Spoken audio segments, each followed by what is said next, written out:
Now, we said that we were looking at the big picture of the role of finance, and we said that there are three major role of finance, three activities that it focuses on: investing activity or the investment decision, the financing decision, and then the dividend decision.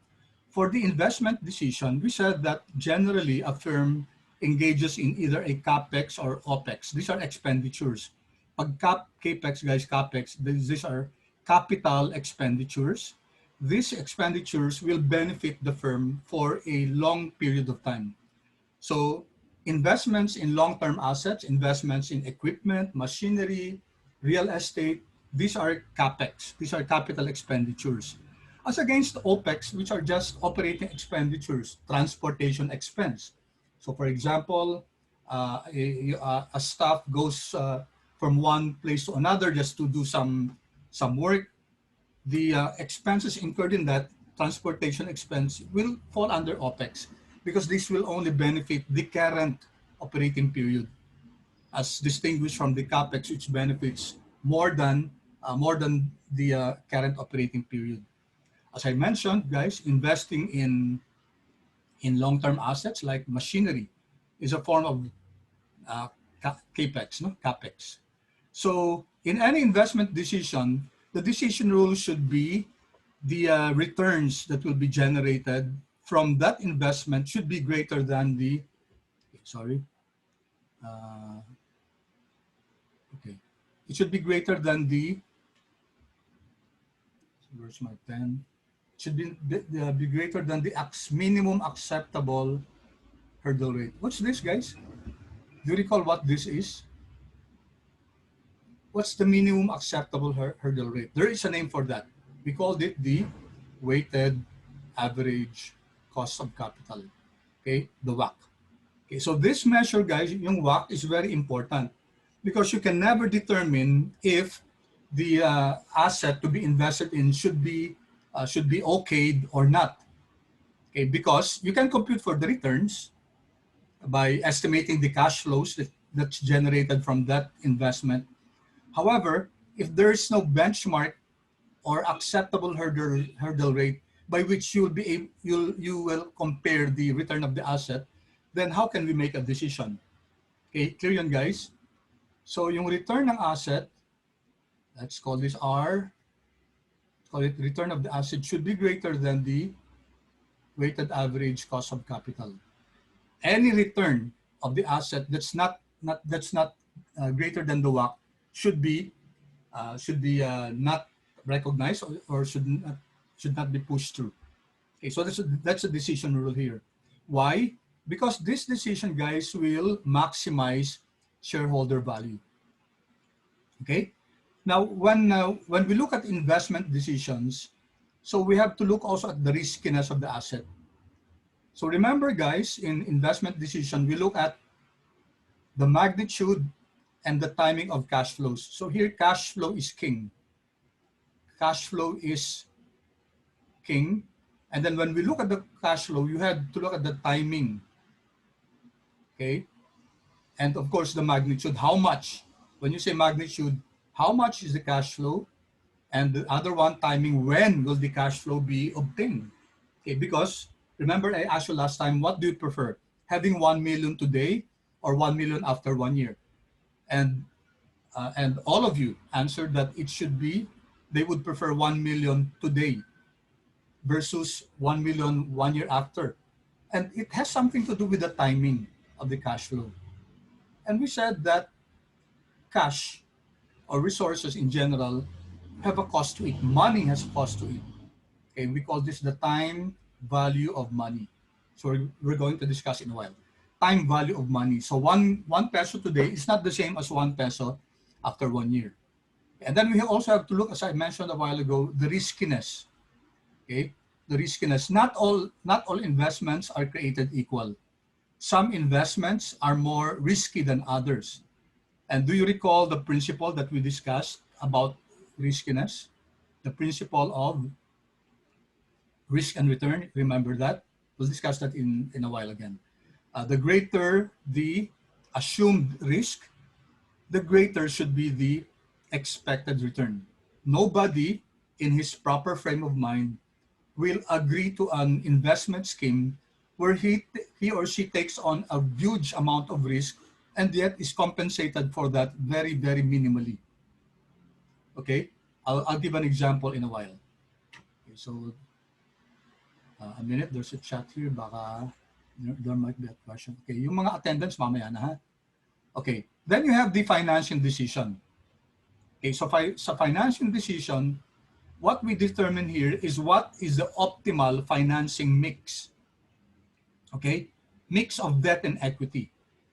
You take a look at, consider a, you can consider,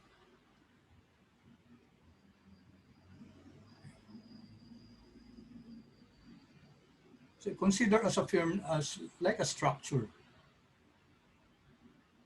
Okay, sorry for this very crude drawing. Okay, assume that this is a house. Okay, sorry for that. Then the structure is composed of these two main parts. Okay, so this is your debt, and this is your equity. This is what we call the capital structure of the firm. Capital structure. So imagine it as a structure, as a building, where you have two main parts. You have debt and equity. The question is, how many percent of debt should a company have, and how many percent of equity? And we said there's no one rule for that. It really depends on the firm. It really depends on several factors about the firm. But what's important is the mix of debt and equity should be in such a way that it will optimize shareholder value.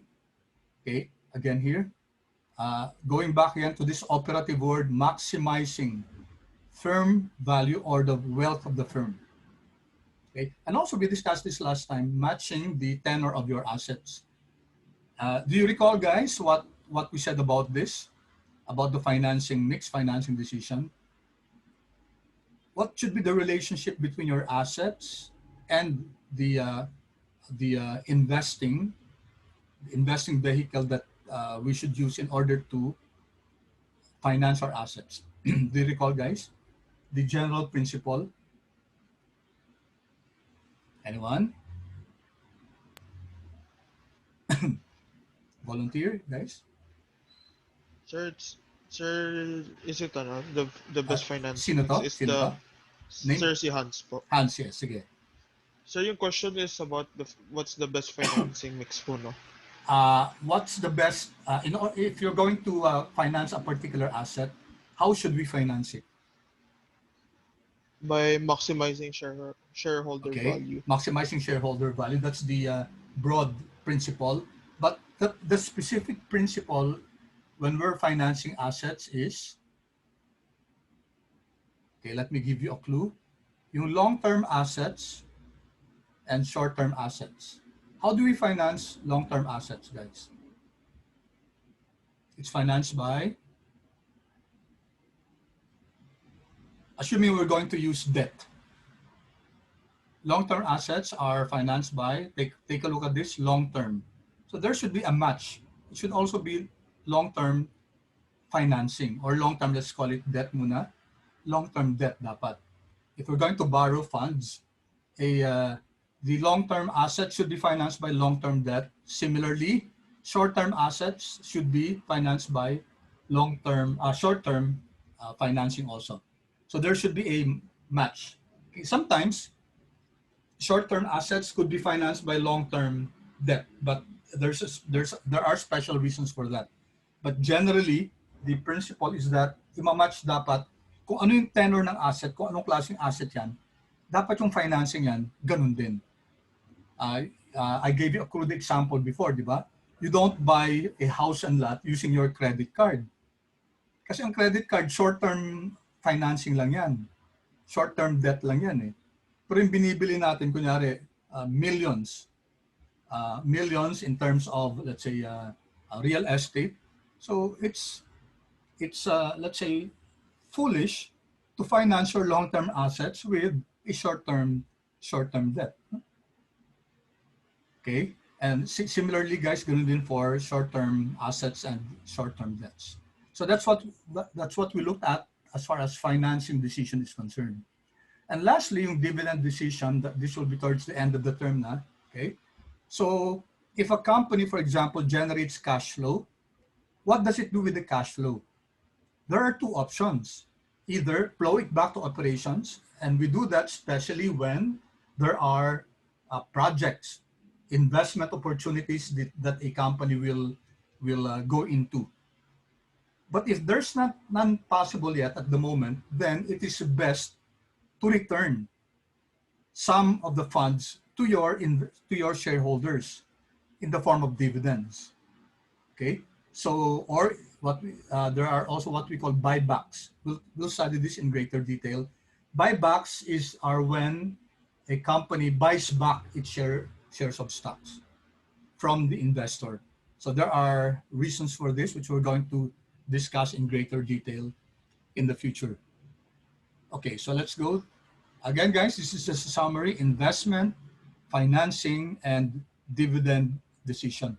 All of this, guys, all of these activities, any decision as regards these activities should always be grounded in maximizing the value or the wealth of the firm. Dapat nakaano dun, guys, no? Value or wealth. Sabi natin wealth ng firm. Any decision that does not maximize the wealth or the value, shareholder value or stakeholder value of the firm will lead to, instead of creating value, what we call value creation, it leads to what we call value destruction. Okay. And these concepts, guys, we'll discuss in greater detail when we go to part 2, which is the financial statements analysis. So very interesting, no? Any decision that a firm does or makes should always be in the context of creating more value or wealth for the firm. Otherwise, they will be destroying the value of the firm. Okay, so, and these are the corollary principles that we said is important in finance. I don't think I have already discussed this, so let's focus on some of this. Number one, which I think I discussed this last time, cash flow is king. So that's a primary principle of finance. Cash flow is king. Okay, if you notice, if you recall the activity that I sent you last time, can you see the Excel file? Yes, po, Yes, sir. sir. Okay, take note, guys, I didn't write here profit. Take note that I wrote here cash flow. Bakit kaya cash flow? Okay, thank you. Bakit kaya cash flow, guys? And we answered that last time. Ano yung sagot natin dito? Let me write that. No? Review, start thinking. So, again, a bit of review. Sabi natin, there are two types of investors generally. What are these investors? They are sino-sino yung mga investors ng isang company, ng isang firm? Sir, shareholders and creditors. Okay, shareholders, no? Shareholders and creditors. Creditors. Tama, no? Sabi natin, may motivation tong mga to, no? They don't just invest just for the sake of investing. Creditors would get, sabi natin, ang value ng pagpapautang nila will be interest payments, di ba? Interest payments, they're able to acquire interest from the company, and also, of course, when at the end of the term of the contract, the principal will be recovered. Ang shareholders naman, ang motivation nito will be, ano yung dalawa, guys? What's the first one? Sir, capital appreciation and dividends. All right, thank you. Capital appreciation. Yan yung pangalawa. Capital appreciation and dividends. Okay, sorry for my penmanship, guys. It's so hard to write in a digital pen. So creditors, shareholders, both of them have motivations, different motivations. And we said, guys, that in general, which of these set of investors assume a greater amount of risk? Sino guys? Yung creditors o yung shareholders? Shareholders. Yes, Sir, shareholders. yung shareholder. Correct. Thank you, ah. Thank you. Assumes a greater amount of risk. Greater amount of risk. Bakit guys? Why do they assume a greater amount of risk? Why? Sir, Sir. sila po yung huling babayaran if ever Yes, mabankrupt ng company. Correct, tama.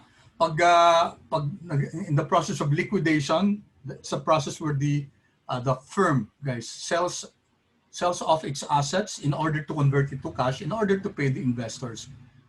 Ang unang babayaran, guys, si creditors, sila. Okay? And meron pang yung mga creditors, guys, may pecking order pa yan sila, no? Not all creditors are created equal. Okay? Meron tayong tinatawag na creditors na what do you think, guys?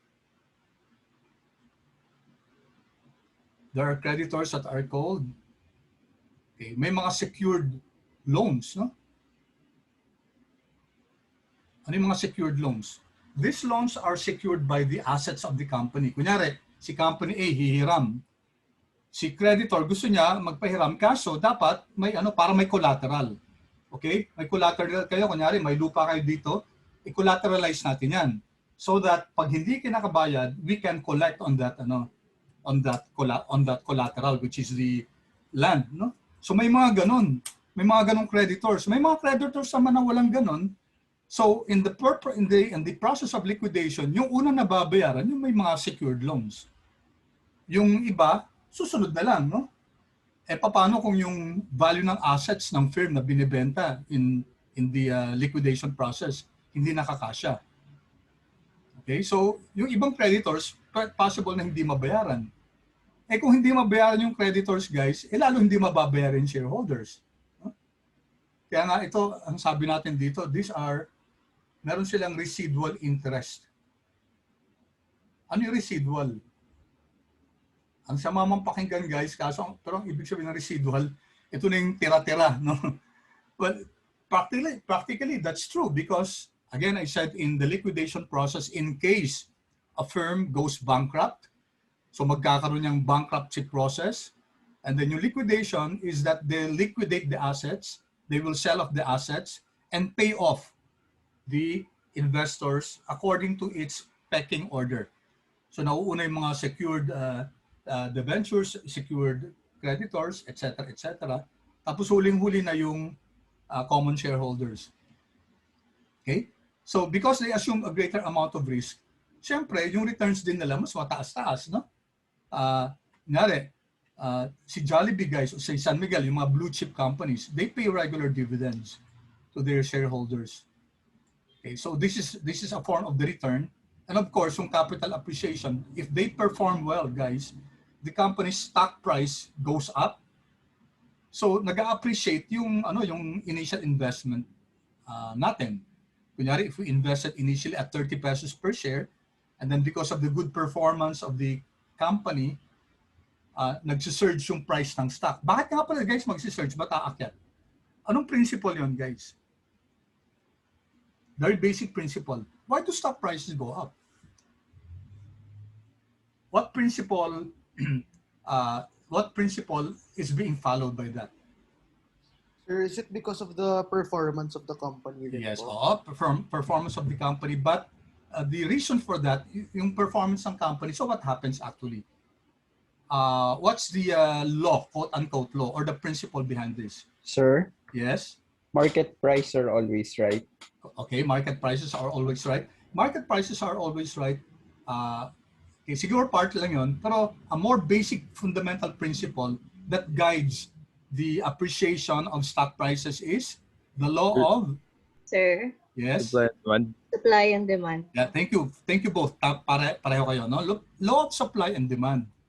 So given that, for example, this company is a good performer, syempre, many would like to invest in that. So kunyari, maraming buyers sa market. Ang tendency niyan, tataas, guys, yung kasi ang available na demand, ang available na supply ng share prices is limited lang. Maraming gustong bumili. So syempre, yung mga sellers yan, and the brokers, they they see fit na pwedeng pwede na i-increase yung stock price. Kunyari, for example, San Miguel, Jollibee, these are blue chip companies, and over time their prices have already ballooned, no? There was a time na umabot ng 300 pesos plus per share yung Jollibee. Because of COVID, medyo bumaba, and pre-COVID, medyo nagkaroon ng struggle si Jollibee. There were investments that were not good, kaya medyo bumaba yung stock price. Well, ganun talaga nangyayari sa company. But it has rebounded again over the past months, pero hindi pa siya nakakabalik dun sa glory days ng 300 plus. So Jollibee is a good company to study, especially yung movement ng stock price niya. And Jollibee, if you ask the CFO or the CEO, ang objective niyan, guys, is maximization of the wealth of the firm, or the wealth of the shareholder value. Consistent din sila sa principle of finance. Okay, in a while I'm going to go back to this one. Remember that we answered this. Ang sabi nga natin, surprisingly, guys, alt equal to,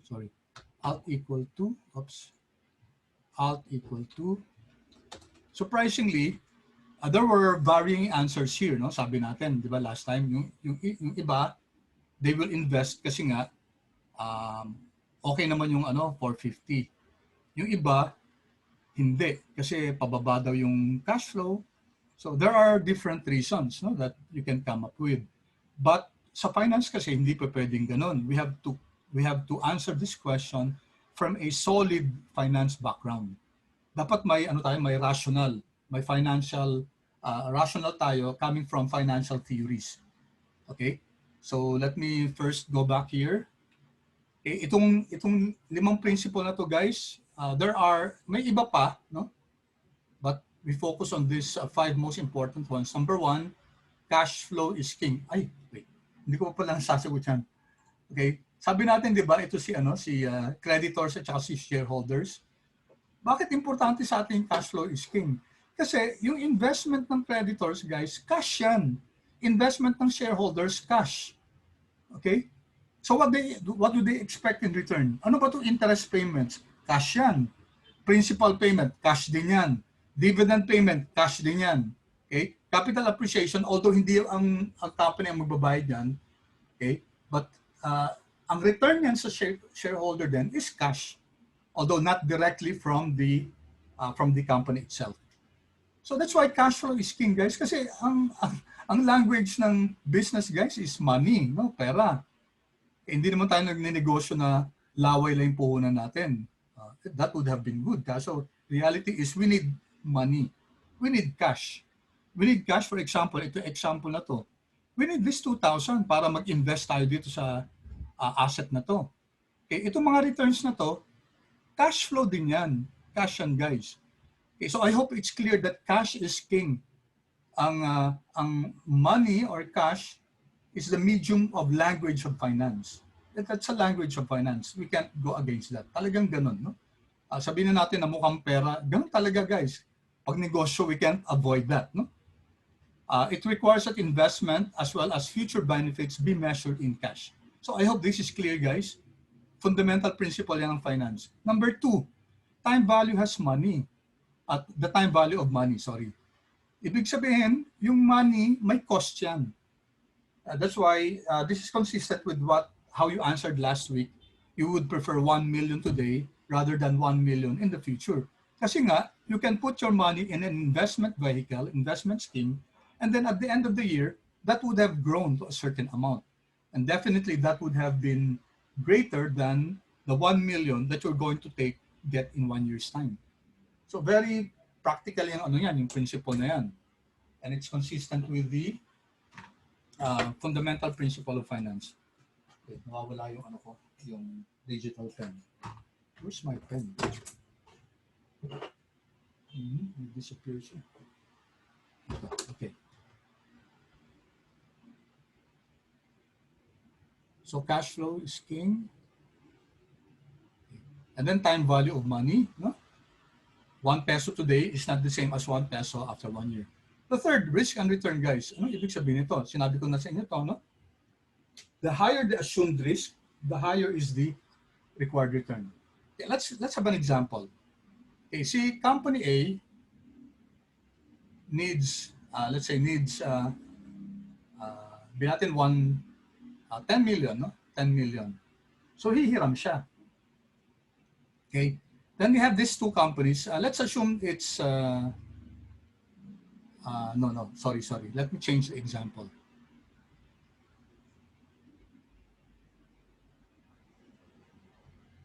Let me change the example. Oops.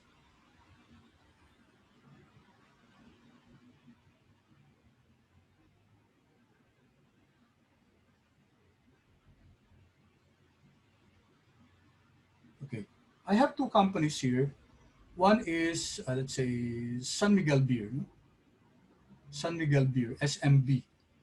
The other one is Asia Brewery. Asia Brewery. These are beer manufacturers. No? Sino mas matagal na? Sabihin natin sino mas established, sino mas may track record between the two. San Miguel Corporation and Asia Brewery. SNB po. SNB, matagal na centuries na to, no? Si SNB. Si Asia Brewery, mas bago lang to. And mas grabe sa market si SNB. No? Okay, now, let's call this, both of them will borrow 10 million. 10 million or 100 million para mas malaki-laki. Okay. Both of them will borrow 100 million, let's say from a bank, let's say syndicated, kunyari iba-ibang banko, BDO, BPI, etc. Kunyari syndicated yung loan from different banks. Okay. 100 million. And then one of them, have I mentioned, guys, yung instrument called Buns? Have you heard of Buns, guys? Okay, yes or no? Yes, sir.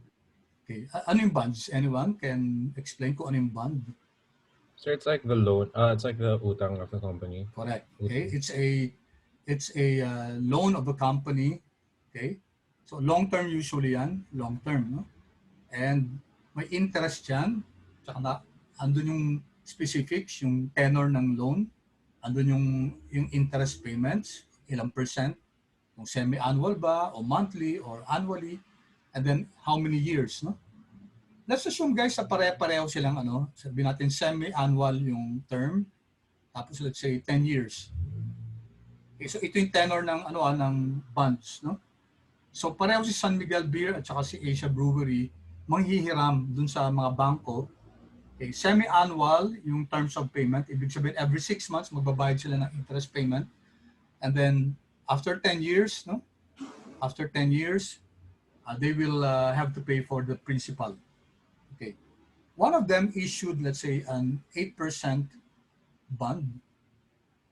The other one issued an 8.5% bond. Okay, question. So again, ulitin ko yung problem, San Miguel Beer and Asia Brewery, parehong they will issue bonds. Okay? And bonds are generally long-term. Ano yung tenor? 10 years. Semi-annual yung payment. Okay. And then, one bond had an interest of 8%. The other bond had an interest of 8.5%. Okay, question. Sino nag-issue ng, sabi natin, ng 8.5%? Paki-chat nga, guys. Sino nag-issue ng 8.5%? Was it San Miguel Beer or Asia Brewery? Kindly chat, guys. The question is, which company issued the 8.5% bond? Was it San Miguel Beer or Asia Brewery? So paki-chat lang, guys, dito sa chat natin kung 8.5% bond was issued by, so pick your choice, guys. Chat na, write your choice. Was it issued by San Miguel or AB? Thanks, Rafi. The rest, okay? AB, AB, AB, AB, AB. Okay. Yung iba? Okay. Okay, thank you so much, Caitlin. The rest, guys?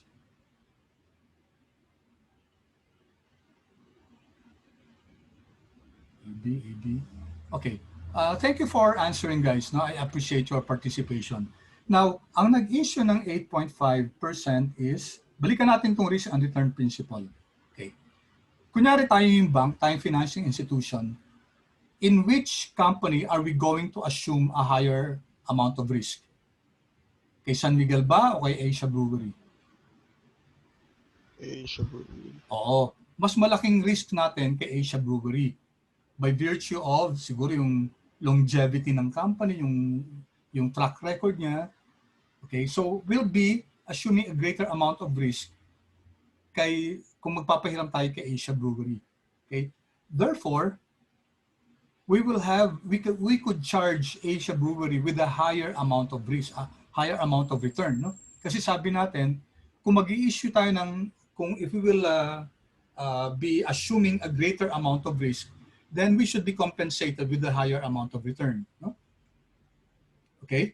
So, in this case, it's the 8.5% tenor interest rate would have been issued to Asia Brewery.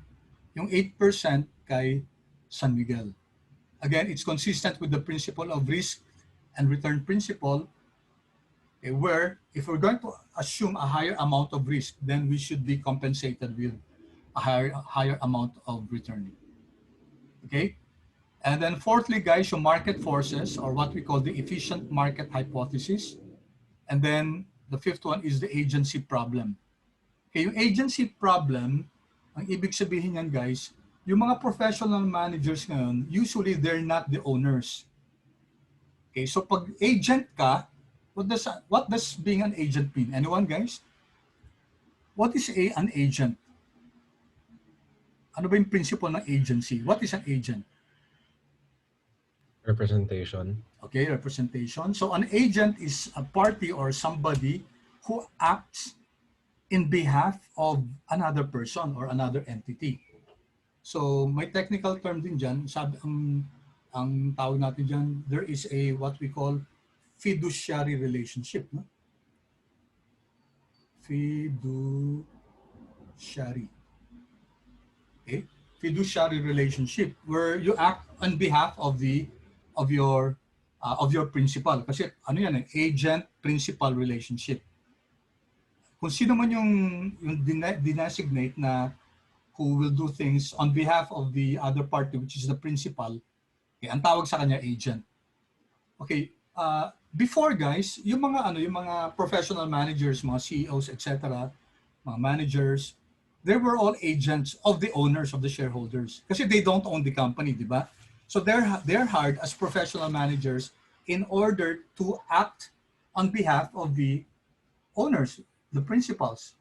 Nang nagkakaproblema kasi minsan gumagawa ng mga decisions na that will benefit them rather than the owners. Well known to yung mga cases ng mga companies, yung mga CEOs, for example, magbibigay sila ng mga perks for themselves. Sa US, ang daming example sa ganyan na grabe yung mga house and lot ng mga CEOs, grabe yung mga perks nila, kunyari may jets for them to fly from one place to another. Okay, all of that because since they are the CEOs, so kumikilos sila according to their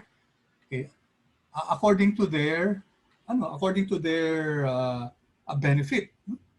So there lies the agency problem. Okay, get you guys yung agency problem. Kasi yung mga organizational structure ganun dati. But that has been resolved over the years. Okay, ano example ng how this was resolved? I mentioned this in class.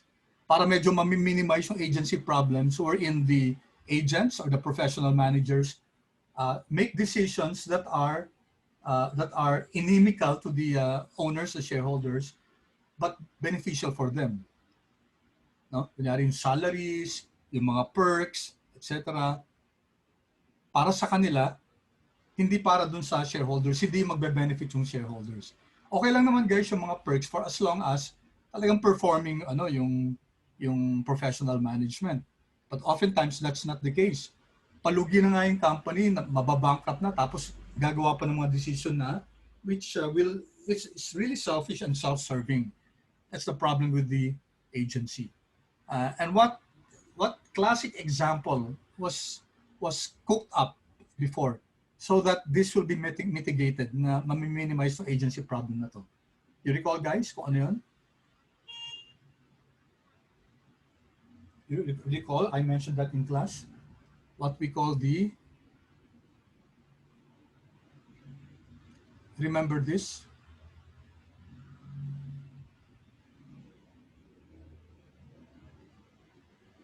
Remember that, guys? Hello? Can you still hear me, guys? Yes.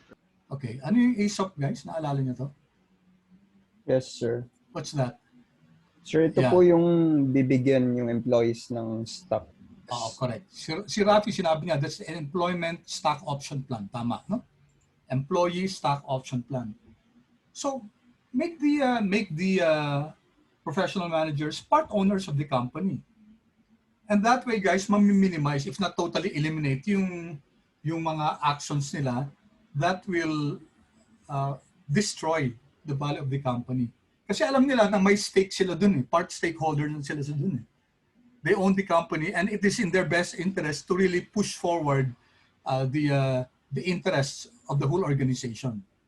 Okay, there are others, guys. There are other, maybe siguro sa quiz tatanungin ko yan kung ano pa kaya yung ibang possibility na minimize yung agency problem. Okay? Itong market forces, guys, I want you to read up on the efficient market hypothesis. A hypothesis yan. So sabi nila ang markets daw either strong, semi-strong, or weak, strong efficiency, semi-strong efficiency, and weak efficiency. So I'd like you to research, guys, to read up on, so that to dito yung 3 efficiencies na yan ng market. This is a theory, this is a hypothesis. So strong, and then semi-strong efficiency, and then weak efficiency. Weak efficiency. So lahat of efficiency, guys. So this is all about efficiency of the market.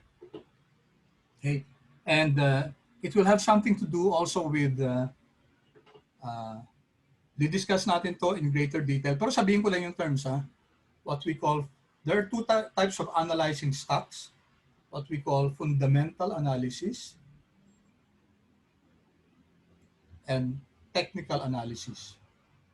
So dalawang conflicting ideas yan. Okay? Dalawang conflicting ideas about how to price stocks. Yung fundamental, ginagamit niya yung fundamentals of the company, yung income statement, balance sheet, yung mga macroeconomics ng industry na yun. Technical, guys, ang ginagamit niya yung past historical prices. So pinapag-aralan din what we call charting. Ewan ko kung nakakita na kayo ganun ng mga charts. Tapos dinadiagram nila. Let me show an example. Okay, sandali pakita ko lang dito. Technical analysis. Stock market, technical analysis. Okay, let's go to images na lang. Yan. Can you see this one, guys? Yes, Guys, sir. kita nyo, no? This is part of technical analysis. Ang ginagawa niyan, inaaral yung prior prices. Tapos tinitingnan yung mga trends. And then they make decision based on trends like this. So bibili ba tayo? Okay, for example, ito, no?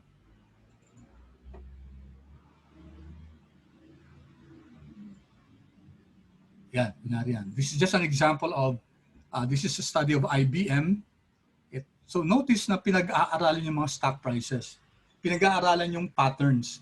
And then, you base your decision whether to buy or to sell based on the patterns of the stock prices. So that's what we call technical analysis.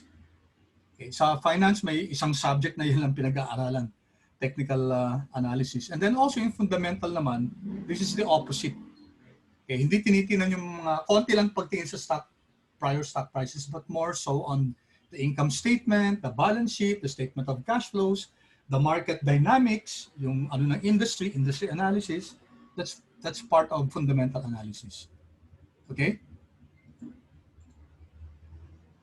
Okay, so ito guys, corollary principles. Amount of expected cash flows, of course, we know that the bigger, the better. Kung mas malaki yung cash flow na papasok, okay, timing of the cash flow stream, the sooner, the better. Kung mas maaga makukuha yung cash flow, the better. Comparing getting the cash flow on the second year versus the 10th year, mas maganda guys yung ano makuha ng second year. And the risk of the cash flows, the less risk is better. Okay? So it's almost konti minutes lang. Kailangan matapos guys yung ano. So ito guys, I'd like you to read on this, no? Cash flow is king, time value of money. Okay? Ito yung risk and return na sinabi natin kanina. Okay? We won't take on additional risk unless we expect to be compensated with additional return. Okay? So I have been saying that guys. Kailangan, kung mag-a-assume tayo ng greater amount of risk, kailangan we should be compensated for that. And number 4, market prices are generally right. Ito yung sinasabi ko kanina na tatlong forms of efficiency. You have the strong efficiency, semi-strong efficiency, and the weak efficiency. And I'd like you to read on that, take a look at the distinction, and then remember guys, yung concept ng fundamental analysis at saka technical analysis. Kailangan natin yung concepts na yun to marry yung EMH.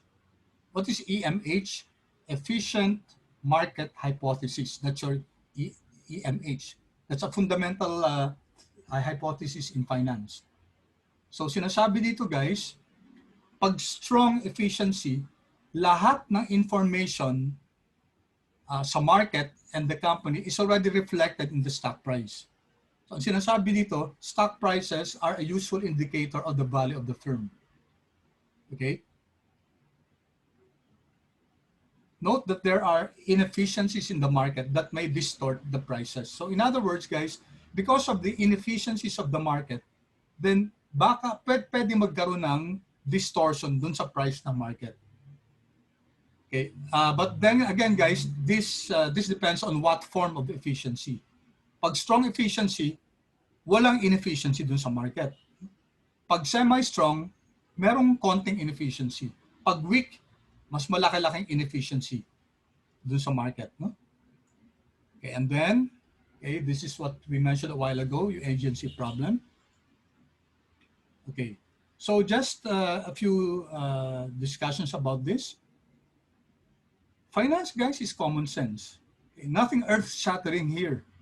Kunyari, taking investments that make 12% with the funds that cost 11% is an investment decision. So okay ba na mag-go tayo dun sa investment na we will have returns of 12% when the cost of the investment is 11%? Yeah, of course, di ba? Obvious naman na okay yan kasi mas mataas yung returns natin kaysa dun sa cost ng investment. Okay, how about this, guys? It's better to find a funding mix which costs 12% instead of 13%. Financing decision yan. Naturally, guys, di ba? Kunyari, kukuha lang naman tayo ng financing sources. Siyempre, mas maganda yung cost na 12% lang kaysa 13%. Okay? So these are very practical, commonsensical principles. That if most of your investment opportunities generate returns less than your cost of funding, it is best to return the cash to the owners of the business and shrink the business. Ulitin ko to ha. Kunyari may cash flow tayo, may investment opportunity, pero yung opportunity na yon mas mahal pa yung cost nun kaysa dun sa returns na ma-generate natin. E di, based on investment decision, wag. Based on dividend decision, ibalik na lang sa owners yung portion ng cash flow kaysa ituloy yung investment na yun. Kasi hindi nga, it defies, guys, yung investment principle natin. Okay, clear ba yun, guys? Clear so far? Sorry, yes, sir. Medyo marami na akong dinidiscuss dito. But I just want to finish these slides, no?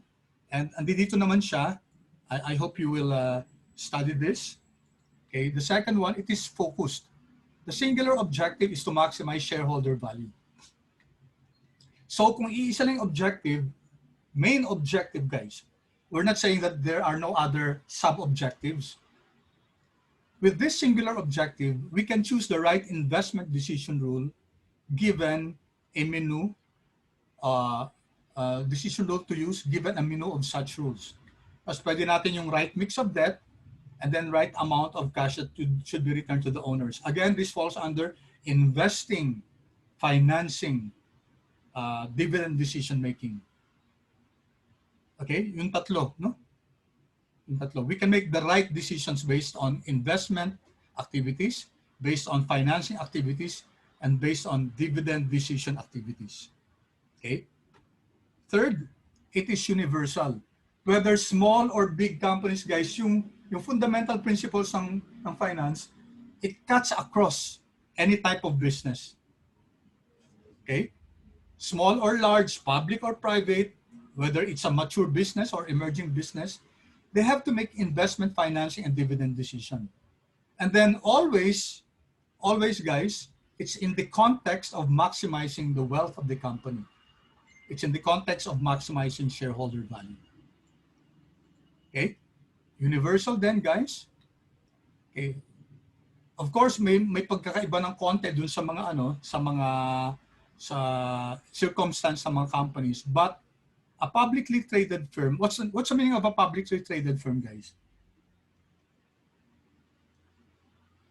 Sir, yung mga nagbebenta ng stocks. Okay, yung mga listed sa stock exchange natin. Ano pangalan ng ng market natin dito, guys? What's the name of our market sa stocks? PSE, sir. Yes, PSE, correct. That's the Philippine Stock Exchange. Okay? The Philippine Stock Exchange. So those companies that are trading there, listed there, are called publicly traded. Pag wala sila doon, private yung company na yon. Okay? It's private. Okay? Sabi dito, a publicly traded firm has greater access to capital markets. Okay? We're going to study capital markets more. Papahapiawan ko to, no? Ano ba yung capital markets, guys? As compared with money markets. So dalawa yan, no? Dalawang basic market sources. You have money markets. Money markets, guys, mga short term. Ando dun yung treasury bills, okay? Ang mga capital markets naman, ito yung mga long term, stocks and bonds. Okay? So more access to capital markets and more diversified investor base. And as a result, guys, pag nasa yung mga publicly traded firm, mas lower yung cost of debt and equity niya compared to a private business. Okay? But then again, ang objective, whether public or private, it should look for a financing mix that minimizes their WACC, that minimizes their weighted average cost of capital. Tapos a firm in emerging markets may face greater uncertainty when assessing new investments than it is in a developed market. So it's just comparing the nature of emerging markets at saka yung developed markets. Okay? All right. Now, not everyone, guys, believe in shareholder value. So I leave you guys to this. Kilala niyo si Jack Welch? Anyone, guys? Sino si Jack Welch? The very famous CEO of a company that has been in number one for several years. Sino? Yeah, GE, correct. General Electric, no? Thank you, Ralph. Si Jack Welch, he's a famous CEO of GE, General Electric. Ang sabi niya, yung shareholder value maximization daw, it's the world's dumbest idea. Shareholder value is a result, not a strategy.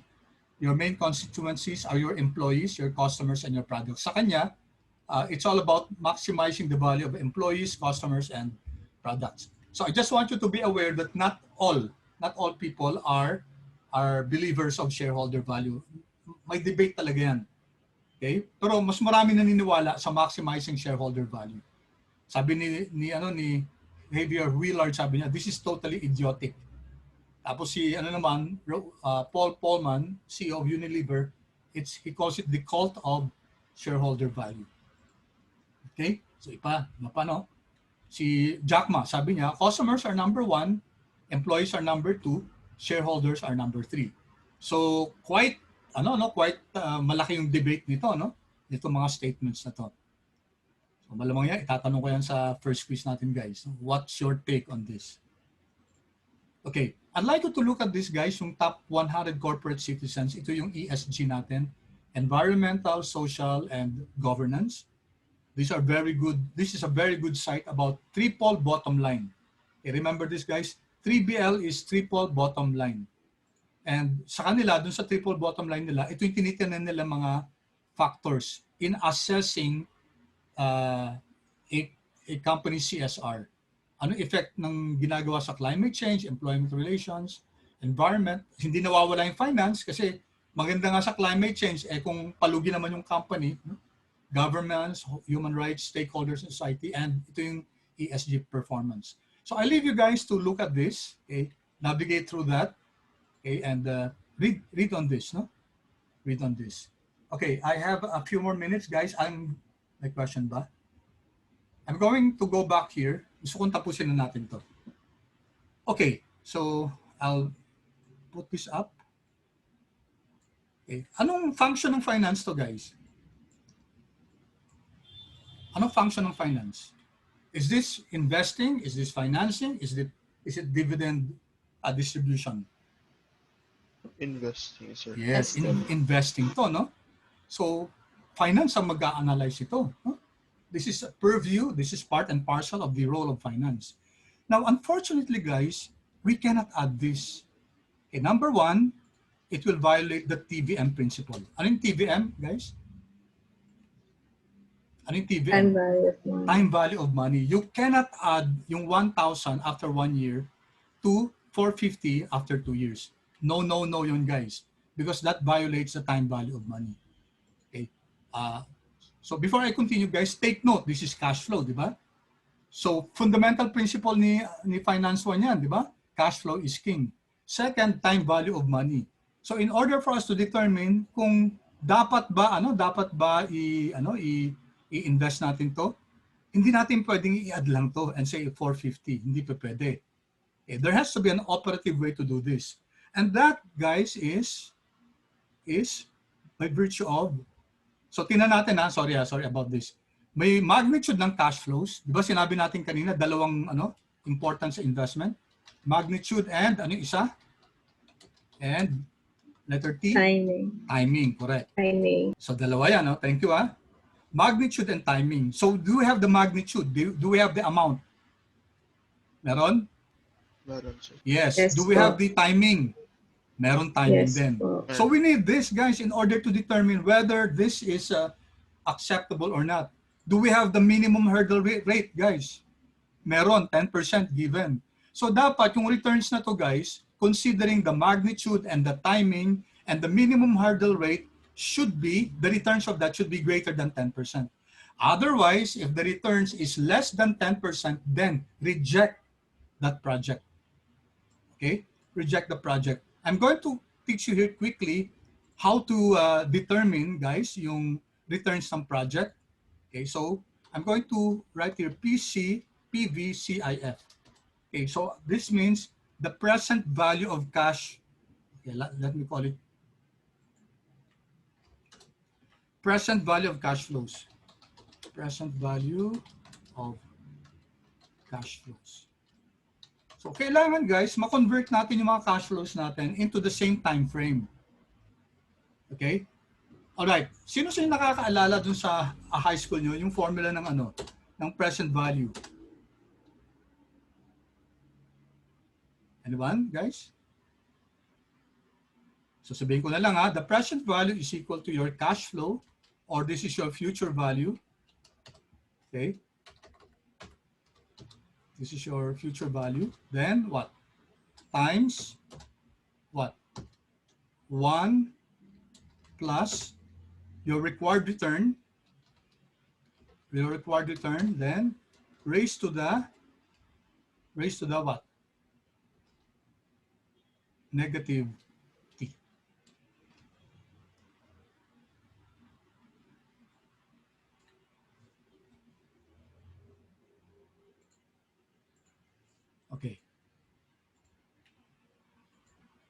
Tanggalin na lang natin itong caret na to. Okay, so this is the formula, guys. Ito.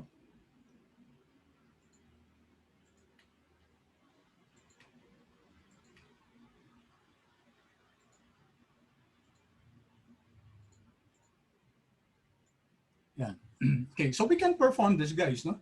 We can perform this and compute for the present values of all of this. So, okay, let me illustrate to you guys. So it's equal to the cash flow is this one, okay, multiplied by what, 1 plus what, guys? What's the required return? 0.1. 10%, no? 0.1. Okay, and then since I'm going to copy this down, okay, I have to fix this F4. Notice that, guys. I'm pressing F4 para maging $C, $1 siya. Ibig sabihin ng $C, $1, naka-fix si column C, naka-fix si row 1. Ibig sabihin, hindi gagalaw yan, guys. Diyan lang yan. Kasi yung 10% dapat, it should appear here. And then, caret, shift 6, raised to the time, no? Itong una na to, ang time yan, 0 kasi present yan eh. So, control enter. And then, baguhin ko na lang yung format. Control 1. Number na lang. Okay, and then, ilagyan natin ng 2 decimal places. Okay, so, tama ba to, guys? Yung 2,000 ba ngayon, ang present value niyan, 2,000? Yes. Yes, yung 2,000 at year 0, the value of that at year 0 is still 2,000. And then what's good with this formula is that we can now copy this down. Yan. Okay.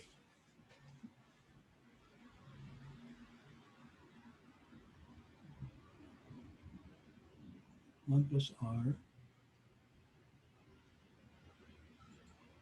Okay. Sandali ah. C4. Ay, mali ako. Sorry. That should be, may negative dapat dito. Kaya pala, dapat lumiit siya, guys. No? Yan. Kasi after 1 year, 1,000 siya. Ngayon, ang value 909 lang. Okay, pause muna ako, guys. Malapit na mag-time. Still have a few more minutes. Are there questions with this formula? If you're following, tingnan niyo yung formula, no?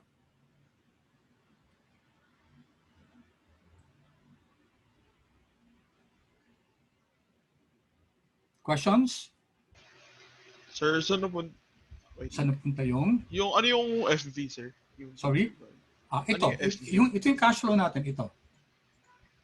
Yan. Yung mga yan. Sir. Pero yung FV, Sorry, ano lang to? Yung or, no? okay. Ako para ano. Sorry nalito kayo doon. Hindi, okay lang po, sir. Or, okay. Ignore ko lang siya. No? Cash flow or the future value. Kasi kinukuha natin present value. So, we're getting values in the future and then parang kinukuha natin yung equivalent niya na value ngayon. Okay, so 1,000, what does this mean? 1,000 after 1 year, ang equivalent value niya ngayon, 909. Okay, take note, it's smaller kasi you're getting the present value. Remember, the cost of money. Yung value ngayon, kasi may cost yan, after a certain period, lalaki yan. Yung 909 ngayon, it's equivalent to 1,000 after 1 year when the cost of money is 10%. Okay, any other questions about this, guys? Wala naman po, sir. Okay, so compare natin magkano yung present value of cash ano natin? So this is the present value of our cash outflow. Outflow to kasi palabas. Ngayon, magkano yung present value ng cash inflow natin? We sum this up. Okay, dito na natin ilagay. This is our present value of cash inflow.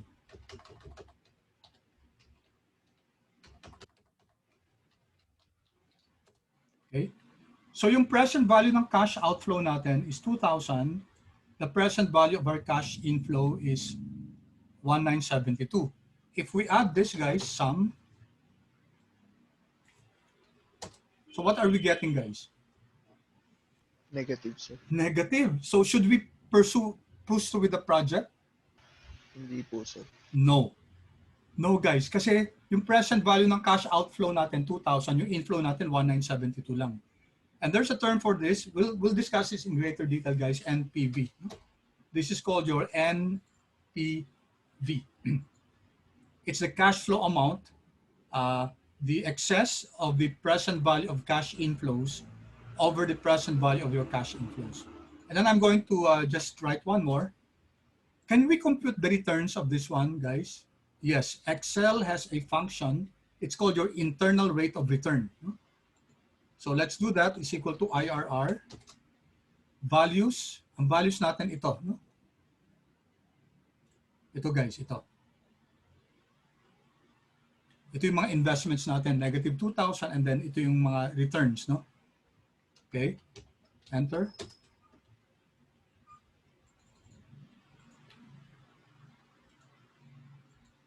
Okay. Take a look, guys. What's the return of the project? 9.30. 9.31. What's the That's cost, the guys? What's the average 10, cost of the sir. firm? 10%. 10%. So okay ba yung project? Hindi. Hindi po. Diba? Yung Hindi. internal rate of return niya, 9.31. Yung WACC, 10%. So reject the project. And it's consistent with the NPV, net. Lagay ko to kasi baka hindi nyo nakuha. It's called your net present value. Okay? So, okay. Let me just summarize this, guys. This tells us about some fundamental principles of finance, particularly investing. So sa investing, guys, when we make decisions, it's always based on important principles, fundamental principles. Kaya nga, di ba, dati yung last session, guys, medyo hindi natin alam kung tama ba yan, yung 450 ba, pag inad natin, okay ba yan o hindi. That's very subjective. Now, with this objectified principles, guys, madali na. No? Kailangan unang-una yung time value of money at saka magnitude of training. Available naman yan. Kaso hindi natin siya pwedeng i-add lahat kasi it will violate the time value of money. Okay? Tapos kailangan din natin i-consider yung hurdle rate, yung weighted average cost of capital. Okay, so what we did was, in order for it to be consistent with the time value of money, convert natin sila lahat sa present value. Ito. So lahat ito, guys, present value na yan. Yan ay equivalent, for example, yung 300 after 5 years, it's equivalent to 186.28 now. Today, guys, today, at year 0. Assuming that the rate of return is 10%. No? Okay? So lahat to, guys, converted na to. So if we add everything here, we got 1972.70. And then we added the present value of the cash outflow, the present value of the cash inflow. Turns out that it's negative 27.3. Mas malaki yung cash outflow kaysa inflow. Question, guys, can we already add this? Can we add the two? Quick answer? Itong dalawa, in-add natin to. Pwede na bang i-add to? Pwede, sir. Bakit pwede? Present value na po sila. Correct. Present value na sila, guys. They're all present value. They all belong to the same time frame already. So pag parehong time frame na sila, okay na yan. Pwede natin ma-add. No? Ito kanina, hindi pa pwede ito. Ito pa pwede. And then we also computed for the internal rate of return, the return of the project. Turns out that it's 9.31%, less than 10%, so reject yung project na to. Okay. In the course of this subject, guys, marami tayong example na ganito na gagawin. So that's one of the very important topics that we'll be discussing. So at the end of the term, guys, you should be comfortable assessing, okay ba itong project na to o hindi. So kailangan may cash flow dapat, kailangan may estimate yan, kailangan may timing and magnitude, and then follow the time value of money principles. Kailangan alam din natin yung weighted average cost of capital. Knowing this, guys, we can compute for the NPV, net present value, and the IRR. In closing, guys, ang decision rule, if the NPV is positive, if NPV is greater than 0, okay, then project is okay. Or if the IRR is greater than the WACC, project is okay. Okay. usually guys, these two agree with each other. There are some instances when they conflict. Didiscuss natin next time. Okay, any questions guys? Wala naman po, sir. Natuto ba ngayon? Yes po. Sure, Yes po. Sure, good. So Yes, sir. we have concluded our discussion on this, on yung introduction to the fundamental principles of finance. Next meeting, magsisimula na tayo guys ng unit number 2 natin, which is the analysis of financial statements. All right?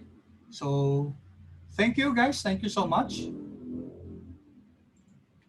Thank you, sir. Okay. Thank you rin, sir. Salamat. Thank you, sir. Have a nice Thank you, sir. weekend. Thank you. Have a Thank nice you, sir. Thank you. Thank you, sir. Thank you. Thank you. Ingat kayo guys ha. Sir, Yes, yung attendance, yung ano. Sir, attendance. Sige. attendance din po. Okay, sandali ha.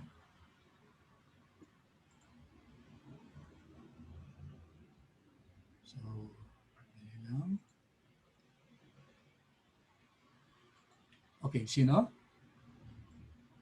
Hello? Sir Villarama Lim. po, sir. Lim Malakay. Yes, sir. Okay? Thank you. Thank you. Who else?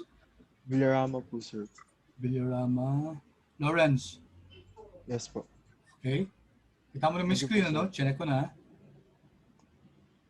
Okay, who else? Meron pa?